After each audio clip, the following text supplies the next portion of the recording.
بسم اللہ الرحمن الرحیم، ایک نئے پروگرام کے ساتھ آپ کی خدمت میں حاضر ہیں۔ گیلانی صاحب، اسلام آباد میں تو بارش ہو رہی ہے، لیکن اسلام آباد کے ایک جڑواں شہر ہے راول پنڈی، وہاں پہ 2-3 دن پہلے بڑی شدید گرمی بھی پڑی ہے، اور اس کے ساتھ آج بارش بھی بڑی شدید ہوئی ہے۔ رات سے آپ کو پتہ ہے بارش ہو رہی ہے، اور وہاں پہ ہزاروں کی تعداد میں جو جماعت اسلامی کے لوگ ہیں وہ بیٹھے ہوئے بھی ہیں۔ تو یہ سارا جو اوور آل سچویشن ہے، اس کے بارے میں آپ اپنے زرعی خیالات ہمیں بتائیں، اس کے بعد یہ آئی بی پیز کے ایشو پہ کچھ میں بھی اس میں ایڈ کروں گا۔ ٹھیک ہے، اور کچھ اور بھی اس میں ایڈ کر لیں گے۔ جو آپ کے دولہا ہیں جی، وفاقی وزیر خزانہ محمد اورنگزیب صاحب، وہ بھی تشریف لے آئے چائنا سے، تو ان کی جو پریس بریفنگ ہے اس پہ بھی بات کریں گے، کیونکہ وہ آئی پی پی سے ریلیٹڈ ہے۔ بالکل۔ تو پہلے تو ہم بات کریں تھوڑی سی، میرا خیال ہے کہ زیادہ اوپنلی اور فیئرلی، کہ دیکھیں جماعت اسلامی کی سیاست پاکستان میں سارے جانتے ہیں کس طرح کی ہے، اور وہ بڑے عرصے سے کوشش کر رہے ہیں، جب سے پرویز مشرف کے دور میں جب متحدہ مجلس عمل کی حکومت وجود میں آئی تھی، اس کے بعد سے وہ تھوڑے تھوڑے ڈاؤن ہی گئے ہیں۔ تو ان کی سیاست اس طرح سے ریوائیو نہیں ہو رہی تھی، بلکہ آپ کو یاد ہوگا سراج الحق صاحب بھی اسی چکر میں آئے تھے اور کوشش کی انہوں نے ریوائیو کرنے کی اپنے ایک خاص انداز سے، لیکن حافظ نعیم الرحمان کا سٹائل ذرا ڈفرینٹ ہے۔ ہاں، لیکن سراج الحق صاحب کے سٹائل لیکن وہ قاضی حسین احمد والا سٹائل ہے ویسے، تو سراج الحق صاحب والا جو سٹائل ہے وہ بھی انہوں نے بھی کوشش کی نہیں وہ ناکام رہے ہیں۔ انہوں نے اچھا تھا، باتیں اچھی کرتے تھے، مزیدار۔ نہیں باتیں نہیں ہوتی۔ اچھا خیر، مقصد یہ ہے کہ جماعت اسلامی کو obviously ایک پولیٹیکل پارٹی، ریلیجیو پولیٹیکل پارٹی ہے، ایک خاص نظریات کے ساتھ ایک سپیس انہیں چاہیے تھی اپنے لیے۔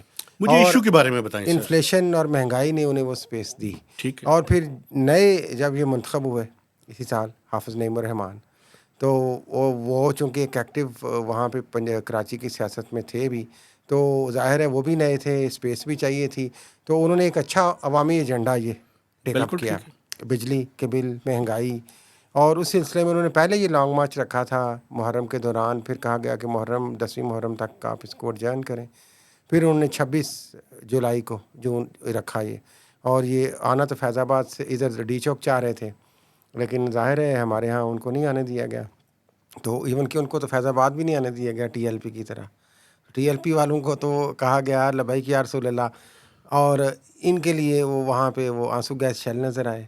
تو یہ جو ریاستی امتیاز ہے، سم ٹائمز یہ بھی لوگ اس پہ سوال اٹھاتے ہیں، لیکن خیر وہ بیٹھ گئے ہیں کمیٹی چوک آ گئے، وہ بیٹھ کے بجلی کے بل کا ایشو بیسکلی ان کا ہے، جس میں IPPs one of the reasons ہے۔ تو وہ انہوں نے کہا جی کہ آئی پی پیز کا معاملہ جب تک ختم نہیں کرتے آپ، لوکل آئی پی پیز کو ختم نہیں کرتے، ہم یہاں سے نہیں جائیں گے، ابھی تک تو جو میجر ڈیمانڈ ہے ان کی۔ تو یہ میرا یہ سوال ہے اب آپ سے یہی کہ آئی پی پیز، لوکل آئی پی پیز پہ ہم نے بھی اس دن بات کی کہ بہت ساری سوچ بچار اور اسٹریٹجی بن رہی ہے، اور ایک کیمپین باضابطہ طور پہ، مجھے نہیں لگتا کچھ لوگ کیوں مشکوک نگاہ سے اس دھرنے کو دیکھ رہے ہیں کہ شاید یہ بھی وہ گوہر اعجاز صاحب کی طرح ایجنڈا ڈریون ہے کہ جناب آئی پی پیز کو جو ٹارگٹ کیا جا رہا ہے۔ میری بات سنیں، ایک بات میں آپ کو کہنا چاہتا ہوں گیلانی صاحب، مجھے پرابلم نہیں ہے کہ کسی ایجنڈے کا حصہ ہے یا نہیں، اگر آپ کچھ گڈ ڈلیور کرنا چاہتے ہیں، یعنی اگر آپ کوئی مثبت چیز لانا چاہتے ہیں تو مجھے کوئی مسئلہ نہیں۔ اب میں کہتا ہوں میں کیوں یہ بات کر رہا ہوں۔ ہاں جی، اب آپ آئی پی پیز پہ آئی پی پیز کا ایشو کیوں امپورٹنٹ ہے، وہ بھی اسی لیے بیٹھے ہیں، تو آپ اسی پہ بات کریں۔ میں بتاتا ہوں آپ کو۔ آپ یہ دیکھیں کہ پچھلے 5 سالوں کے دوران جو کیپیسٹی ری پیمنٹس ہیں، ان کیپیسٹی ری پیمنٹس کی مد میں 6,000 ارب روپے سے زیادہ پیسے لے چکے ہیں۔ 6,000 ارب روپے۔ اس دن تو ہم 2,000 ارب کا۔ ایک بٹھہر میں آپ کو پوری بات بتاتا ہوں، پوری بات میری سن لیں۔ اور اگر اس سال کو، یہ جو موجودہ سال ہے، مالی سال جو شروع ہوا ہے، اس کا بھی شامل کریں تو یہ 8,000 ارب روپے ہو جائے گا۔ آپ نے یہ 2,000 کی بات کی، یہ جو پچھلا مالی سال ختم ہوا ہے وہ 1 سال کا تھا، 1 سال کا 2.1 ٹریلین یعنی 2,100 ارب روپیہ 1 سال میں ان کو ملا، کیونکہ مجھے یاد ہے وہ رپورٹ میں 23-24 لکھا ہوا ہے۔ جی، اب میں آپ کو بتاتا ہوں ایشو کیا ہے۔ ایشو یہ ہے کہ جو سب سے زیادہ امپورٹنٹ ہے، اور وہ میں سمجھتا ہوں سب سے زیادہ ہائی لائٹ کرنے کی ضرورت ہے۔ آپ کو پتہ ہے یہ آئی پی پیز لگانے کے ٹائم کوئی اوپن بیڈنگ نہیں ہوئی، کچھ بھی کمپٹیٹیو کسی چیز پہ نہیں رکھا گیا۔ چوزن لوگ، وہ لوگ جو اس ملک کے کرتا درتا ہیں پیسوں والے، ان کو جو ہے وہ یہ آئی پی پیز جو ہے وہ لگانے کی اجازت دی گئی. آپ مجھے یہ بتائیں کہ یہ اوپن اگر آپ کرتے تو ہر بندہ جو ہے وہ اس میں شامل ہوتا اور آپ کو ریٹس بھی ٹھیک ملتے. آپ نے پھر گارنٹی کیا دی؟ آپ نے یہ کہا کہ فرض کریں ایک شخص ہے، مثلاً سیف الرحمان ہے، مثلاً میاں منشا صاحب ہیں، مثلاً یہ جو رزاق داؤد فارمر صاحب ہیں، عبدالرزاق داؤد ہیں، مثلاً سلمان شہباز کا میں نے نام لے لیا. سارے ہی ہیں. نہیں، مجھے یہ بتائیں یہ جو فارمر ایڈوائزر تھے عمران خان صاحب کے زمانے میں، ندیم بابر، وہ ہیں، عبدالرزاق داؤد ہیں، تو یہ سارے وہ لوگ ہیں جو پیسوں والے لوگ تھے. اور یہ سارے ایک خاص سیاسی ایلیٹ کلب کا حصہ ہیں کسی نہ کسی طریقے. یہ بالکل، میں آپ کو ایک بات بتاؤں، پاکستان میں یہ جو 3-4 کلبز ہیں نا، اس میں بیٹھ کے یہ ساری ڈیلز فائنل ہوتی ہیں. جی. ایک لاہور میں میرے خیال میں جم خانہ کلب اس کو بولتے ہیں، اسلام آباد میں اسلام آباد کلب ہے، کراچی میں جم خانہ ہے. اور آپ کو پتہ ہے یہ ایلیٹس کے یہ وہ جگہ ہیں جہاں پہ بیٹھ کے، یہ عام جگہوں پہ نہیں بیٹھتے یہ لوگ، یا اپنے ڈرائنگ رومز میں بیٹھتے ہیں یا ان کلبس کے اندر بیٹھتے ہیں. لیکن تو یہ ساری ڈیلز جو ہے وہ فائنل ہوئیں. اور مجھے جو اعتراض ہے وہ یہ ہے کہ ابھی ایک مجھے بات اور کرنے دیں. بنگلہ دیش میں پی پاور کرائسس، انہوں نے کیا کیا؟ انہوں نے پرائیویٹ سیکٹر کے لوگوں کو اجازت دی کہ وہ پاور گریڈز بنائیں، اسمال گریڈز. آپ ایک گاؤں میں یا ایک شہر کے ایک خاص علاقے میں آپ ایک گرڈ اسٹیشن بنا لیتے ہیں. اگر آپ کے پاس بجلی فالتو ہے تو وہ بجلی آپ لے لیتے ہیں ان سے، اسٹوریج کیپیسٹی آپ کے پاس ہے. نیٹ میٹرنگ والا حساب ہے نا. نہیں، بات سن لینا، نیٹ میٹرنگ والا نہیں ہے. اور جس کو ضرورت ہوتی ہے اس کو بجلی بیچ دیتے ہیں.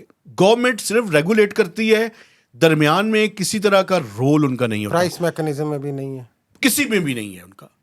آپ پاکستان میں کمپٹیٹیو مارکیٹ جو ہے اس کو رکھیں اگر آپ نے اس ملک کو آگے لے کے جانا ہے، ورنہ یہ آئی پی پیز اس ملک کو ڈبو دیں گی. اور ابھی بھی دیکھیں اویس لغاری جو کہ خود ماشاءاللہ ایک، وہ کہتے ہیں جناب کہ ہم یہ نہیں چینج کر سکتے، لیکن جو آپ کتنے بھولے بادشاہ ہیں، سید بادشاہ آپ بھی ہیں ویسے ہمارے، آپ کہتے ہیں جی کہ یہ اپنوں کو، بھائی آپ کو پتہ ہے کہ آپ نے گارنٹیڈ کیپیسٹی ری پیمنٹس دینی ہے، تو پھر آپ نے اپنوں کو ہی نوازنا ہے نا یار. کیا باہر سے بندے اٹھا کے اس کو اربوں روپے دینے ہیں؟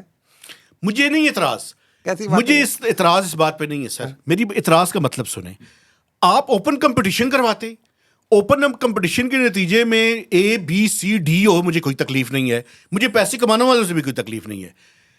یہ جو میچ فکس کر کے پیسے کمانا ہے نا، اس سے تکلیف ہے. تو کما بھی لیے انہوں نے، اب تو اگلا معاملہ چل رہا ہے. اب دیکھیں وہ عدالت میں جانا چاہ رہے ہیں، گوہر اجاز کیا ہوتا ہے. لیکن مجھے یہ بتائیں، مقامی آئی پی پیز کا آپ بڑا ذکر کر رہے ہیں، جاتے جاتے مختصراً یہ بتائیں، جو وزیر خزانہ گئے چائنیز آئی پی پیز کے حوالے سے بات کرنے، اس دن میں نے پریس کانفرنس ان کی دیکھی تو مجھے شاید یا تو تھکے ہوئے لگے، کیونکہ جو وہ فرما رہے تھے اور جو باڈی لینگویج تھی وہ بالکل نہیں مل رہے تھے. آپ اسے ایگری کرتے ہیں؟ میں اس سے ایگری نہیں کرتا. میں آپ کو بتاتا یا ہوں پھر وہ تھکے ہوئے تھے وہ. میں بتاتا ہوں کیا کہہ رہے ہیں.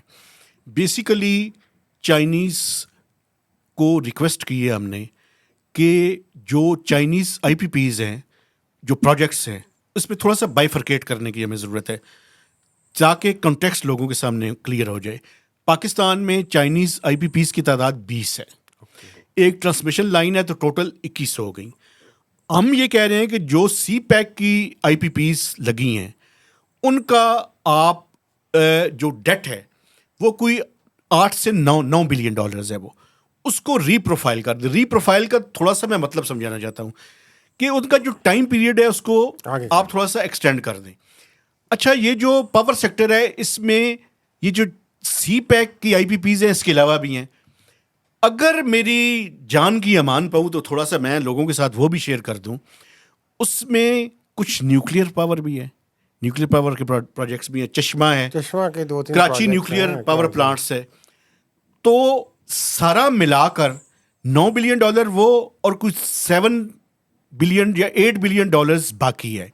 یہ کوئی 15 to 16 بلین ڈالرز کا ٹوٹل ڈیٹ بنتا ہے صرف پاور سیکٹر کا، آئی پی پیز کا، جو سی پیک اور نان سی پیک نان سی پیک ہے. ابھی ہم یہ ریکویسٹ کر رہے ہیں کہ آپ جو سی پیک کے پروجیکٹس ہیں